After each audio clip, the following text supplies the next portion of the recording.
Sosialisasi peraturan KPU melalui video conference dilakukan setelah ditetapkannya peraturan Komisi Pemilihan Umum PKPU nomor 5 tahun 2020 tentang perubahan ketiga atas peraturan Komisi Pemilihan Umum nomor 15 tahun 2019 tentang tahapan, program dan jadwal penyelenggaraan pemilihan gubernur dan wakil gubernur, bupati dan wakil bupati, dan atau wali kota dan wakil wali kota tahun 2020.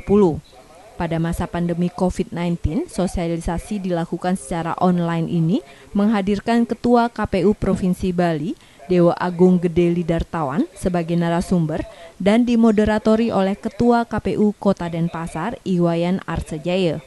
Dalam sosialisasi ini kembali ditekankan tentang penerapan protokol kesehatan saat Pilkada serentak 2020.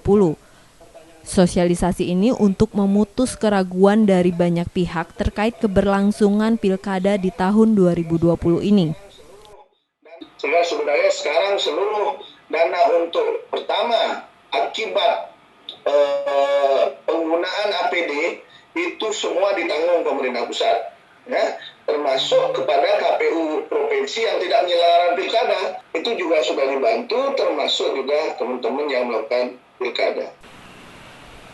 Di mana protokol kesehatan yang dilakukan adalah pengurangan jumlah pemilih menjadi 500 pemilih dalam satu TPS, menyediakan tempat cuci tangan, menggunakan APD bagi petugas TPS, mengatur bilik pemungutan suara agar tidak berdekatan, hingga pengaturan pencelupan jari ke dalam tinta biru yang telah dirubah menjadi penyemprotan atau hanya meneteskan tinta tanda telah memilih pada jari pemilih.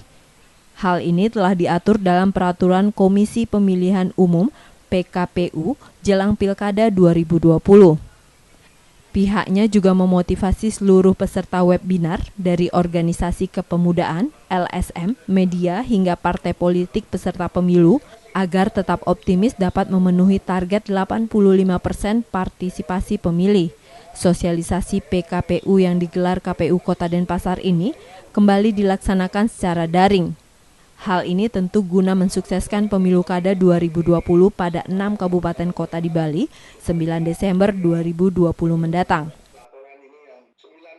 Permana Dewi, Sang Putu Aryase, Kompas Dewata.